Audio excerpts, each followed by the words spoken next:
I had the good fortune to take a mediation training course where I was really taught to listen properly in my 30s. And boy, that was an influence on me. It helped me become a much better person. And I think that leaders everywhere have to become good listeners to be successful. And if you can show your willingness to listen to others, then they will reciprocate by being willing to listen to you. But often you have to put in the time and have the patience to be the person willing to suppress your reactive impulses and be a wholehearted listener first. Welcome to Franklin Covey's On Leadership. I'm your host, Jennifer Colosimo. On Leadership provides insight to our listeners through discussions with senior leaders, thought leaders, researchers, all focused on the human side of strategy and transformation. In a world where we are constantly bombarded by shifting market trends, rapid technological disruption, and an endless stream of data, the challenge for a leader isn't just managing the information, it's managing how our minds react to it. Joining us today is Dr. Andy Norman. Andy is a philosopher, an award-winning author, and a researcher at the forefront of an emerging field called cognitive immunology. He currently serves as the director of the Humanism Initiative at Carnegie Mellon University and is the founder of the Cognitive Immunology Research Collaborative, an institute dedicated to understanding how the mind protects itself against bad ideas and misinformation.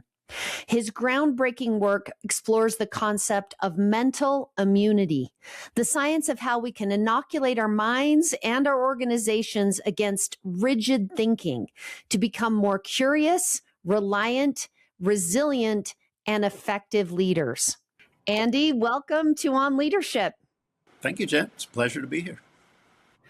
We are excited to talk with you about your field of research. You are a philosopher and a researcher in the field of cognitive immunology and wrote a well-researched book called Mental Immunity.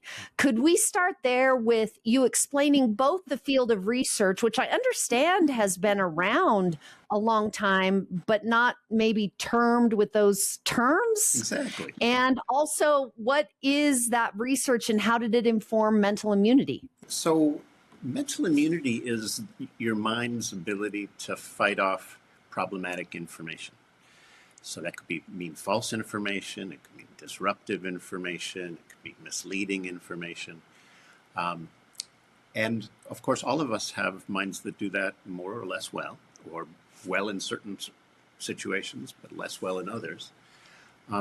But what's happened in the last 60 years is that psychologists and cognitive scientists have really been studying how the mind reacts to unwelcome information.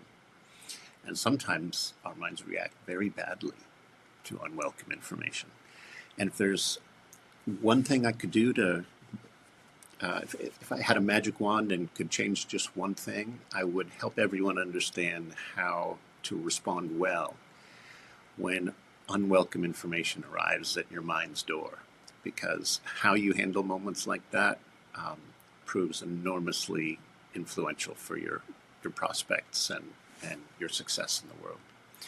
And so cognitive immunology is the term I have given to the study of the mind's immune system, the mind's defenses, and how we can make the mind's immune system function better.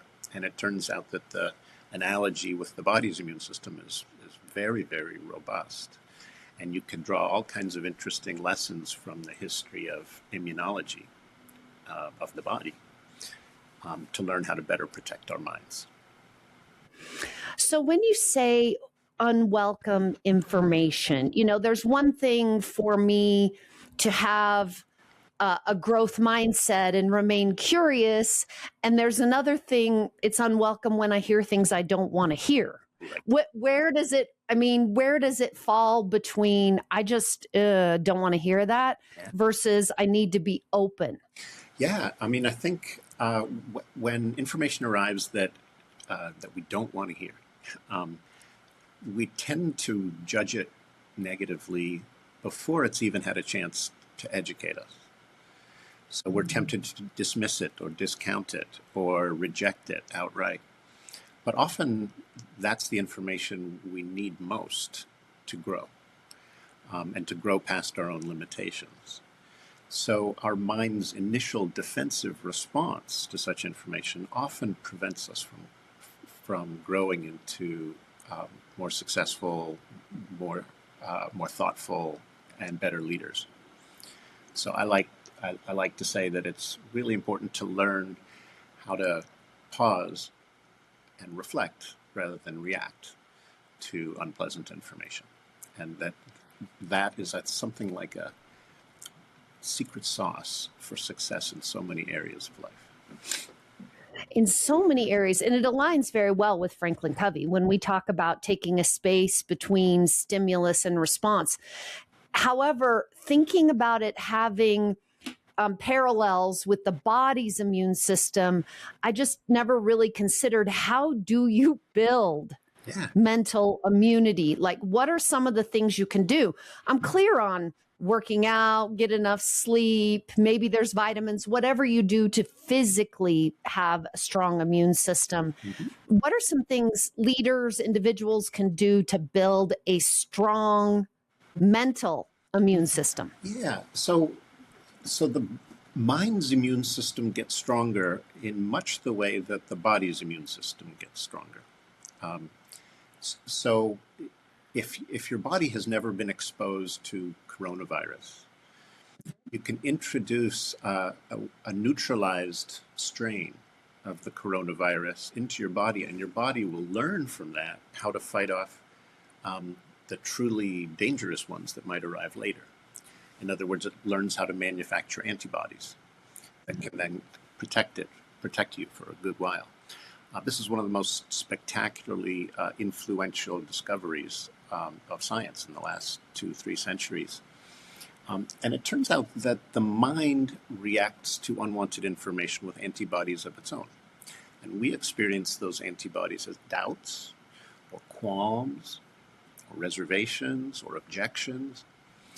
And the important thing is not to react reflexively to those, but to listen to your doubts, learn from them, and listen to the doubts and challenges and objections and qualms of others.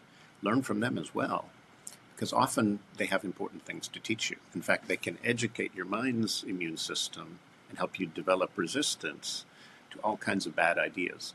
But you have to get good at listening to those that annoying little voice in the back of your head, or that annoying little voice from somebody on your team who's always raising objections, because they have something important to teach us. Their objections almost always point to relevant considerations that we need to take account of, and you have to listen to those, learn from them, and not react emotionally to them. So, are you advocating that we talk to ourselves, maybe not out loud, but think of our brains as separate from us? And when we hear that, I'm thinking about a very typical business situation. A colleague brings something up, and because you've been in some political infighting, you're immediately rejecting it because it's that person. Yeah.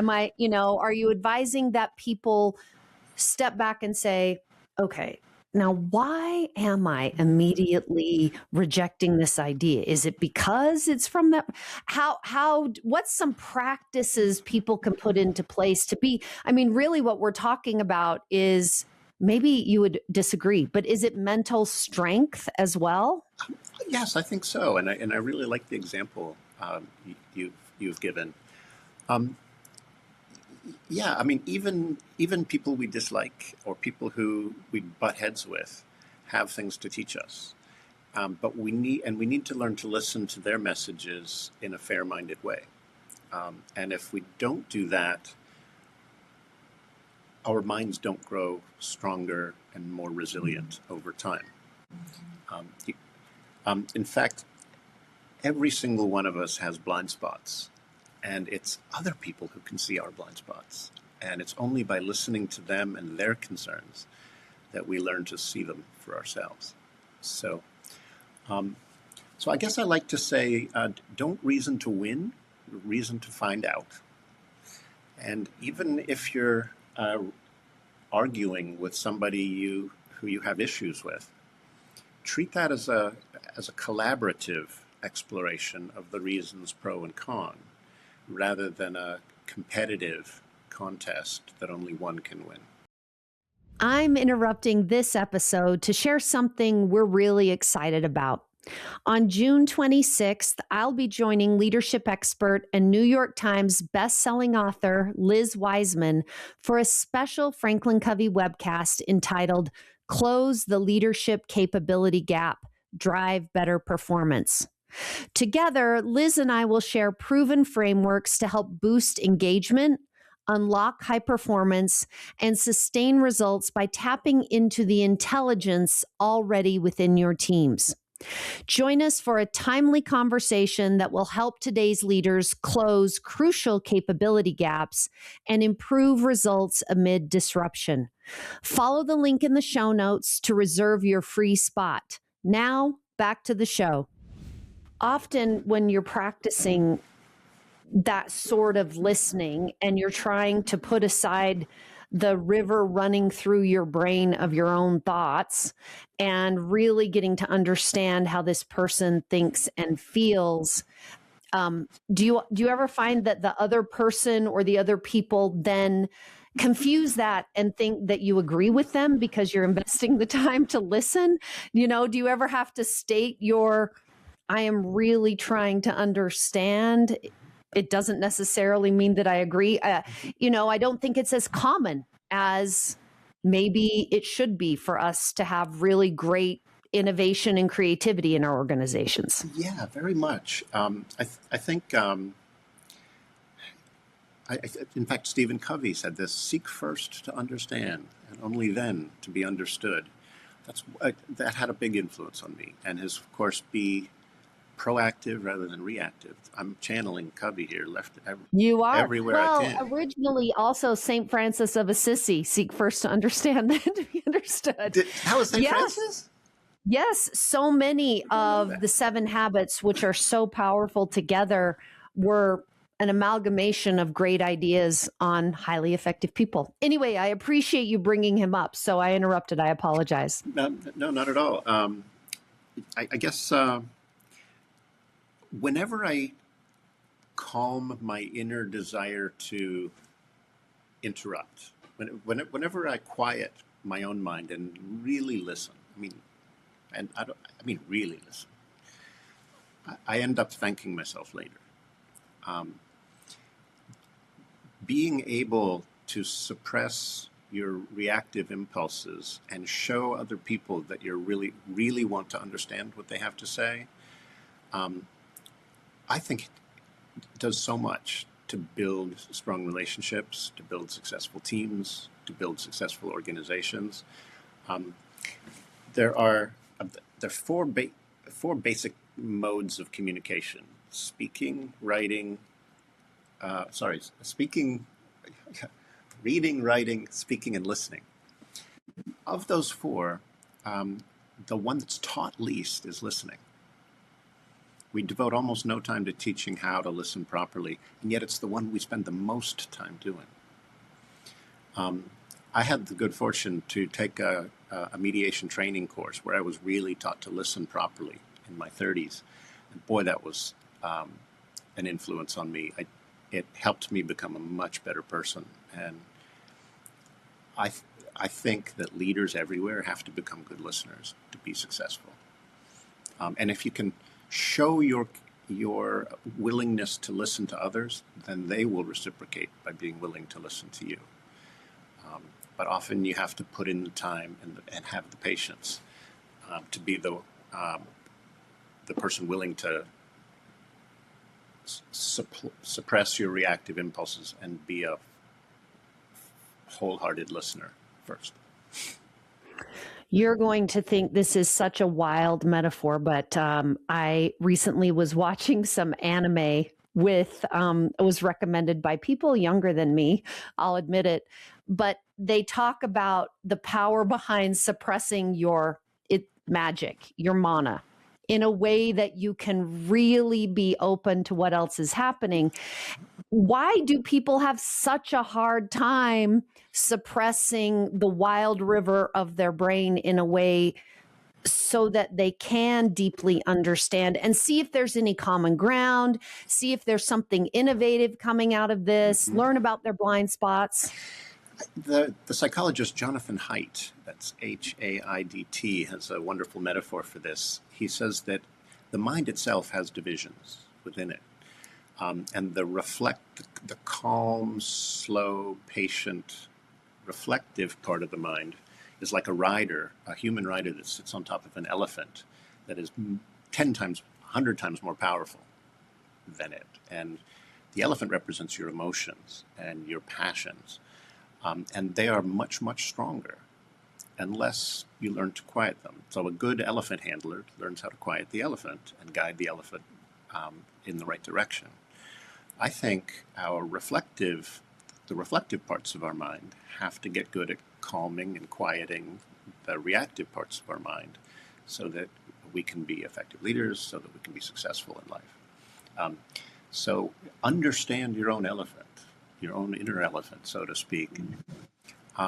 Understand that it is rash, understand that it is powerful, understand that if you impulsively follow it wherever it wants to go, that often works out poorly. Many of human beings' worst sins and worst mistakes happen because the elephant gets angry or goes on a rampage. And if you can quiet the elephant, and it's not that your emotions don't matter, it's not that emotions should be suppressed, but they do need to be quieted and taken account of in sort of an even-handed way. They can't run around unbridled if you want to be successful. In terms of practices to learn to tame the elephant, our emotions, and in mental immunity, what are some things you suggest to leaders, to individuals, to learn how to do that effectively? What are just any broad range of practices that you suggest? Because it is so valuable within an organization. Yeah. Well, I think step one is to sort of understand that you can be your own worst enemy, that there are forces inside you that can, every single one of us is susceptible to misinformation or bad ideas. Every single one of us harbors misinformation and bad ideas. We have to come to grips with our vulnerability and have the humility to unthink things, to unlearn things. I think we have this mental model of learning that comes out of the school system, which is learning is all about uploading new information. Well, philosophers have been saying for a long time, hang on a second, guys. It's also important to subtract out the bad information, the bad ideas. And if you don't take time to weed your mental garden, it can be overrun by ideas that will send you in bad directions. And the same goes for organizations, right? Organizations have to get good at filtering out bad ideas and combining and recombining good ideas. But how do you even know the difference? And well, philosophers have a lot to say about this too. And what they found is that collaborative inquiry has enormous power and it's one of the best tools we have to filter the good from the bad. But it has to be done in a collaborative way, not a combative way. Both sides have to be willing to yield to good reasons that are presented on the other side. And parties on all sides have to suppress their natural defensiveness. This is where the understanding that your mind has a defensive first reaction to threatening it, to information it finds threatening. And to understand that that threat response is often the very thing that prevents us from getting where we really want to go. So learn to, I like to say, practice emotional skepticism. When emotions sweep over you, especially rage, anger, resentment, discount them by 75% and hit the pause button and take 3 deep breaths and say, well, let me see what, maybe I can unlearn something here. Instead of saying this information is a threat, say, hey, maybe this apparent threat is really an opportunity in disguise. Maybe there's an opportunity to unlearn something and become a better, more successful person. So every threatening situation is an opportunity to improve. And if you can reframe threats as opportunities, that often goes a long way towards disarming our reactive self, our inner demons. Our inner demons. When a leader is rolling out something, you're rolling out a new strategy and it's going to require X, Y, and Z. Of course, the topic of the day is related to artificial intelligence, but there's always a new system. There's always a new process. There's always a new restructuring. And you often hear in change, well, we've tried that before and it doesn't work, or that's not how things work here, which is essentially, it sounds like, the organization's, resistance. Yes, it's like an immune response, an organization. Their immune response to it. And so if you're a leader in that situation and you're trying to think about collaborative inquiry, you're trying to think about not being angry at the resistors, not trying to push this too hard, to have dialogue and not dictate. What are some of the things you as a leader can do when that is going to be the strategy? It may not go that exact way, and you want to listen to what people are saying, have empathy and action, both. How would you advise leaders from a philosophers from a researcher standpoint? Yeah. There's perhaps a little anecdote will help here. Public health officials noticed that immunization rates, when the COVID pandemic broke, public health officials noticed that immunization rates on some Indian reservations were very, very low. And they sent a team to one reservation with basically, hey, here are all the facts. They gave presentations saying, here are the facts you need to understand about. And immunization rates barely moved. And then they changed their tactic, and they sent in, and they went in and instead said, hey guys, tell me about your reservations. Why are you guys not getting immunized? Talk to me about that. Help me understand why. And when people have a chance to express their reservations, their doubts, and you listen to them patiently first, acknowledge that they can have some validity, and then come back with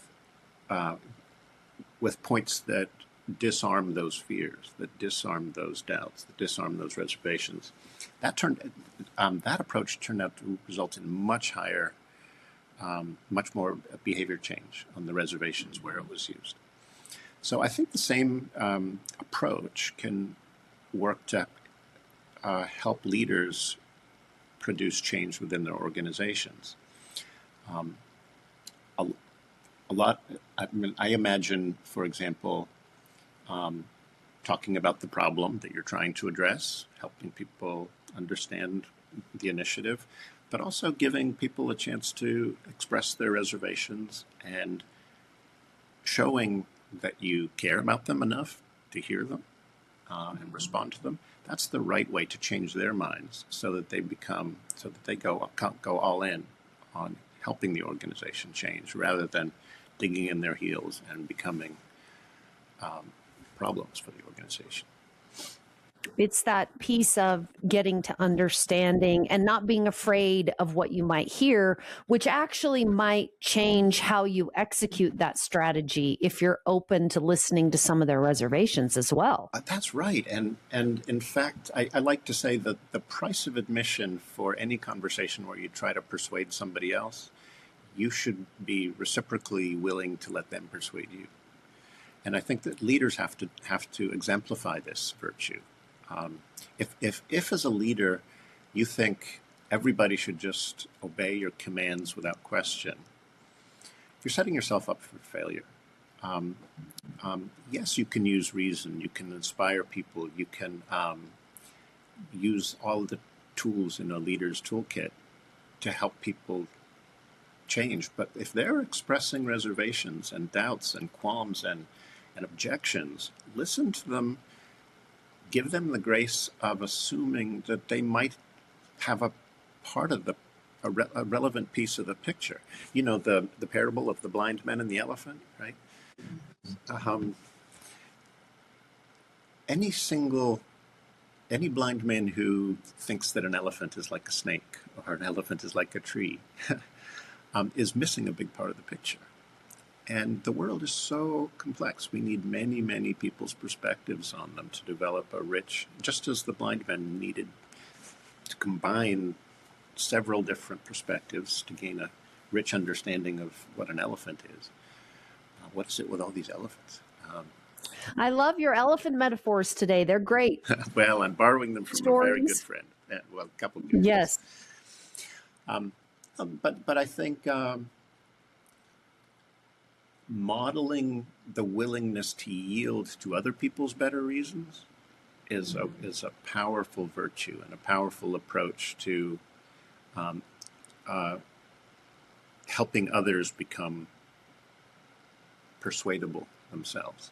You have to be persuadable if you want other people to be persuadable, and modeling that can help create an organizational culture where difficult questions can be combated without people becoming defensive and without bitterness from polarization. Yeah, I mean, I'm helping governments right now apply these ideas to polarization problems that are tearing at the seams of democracies.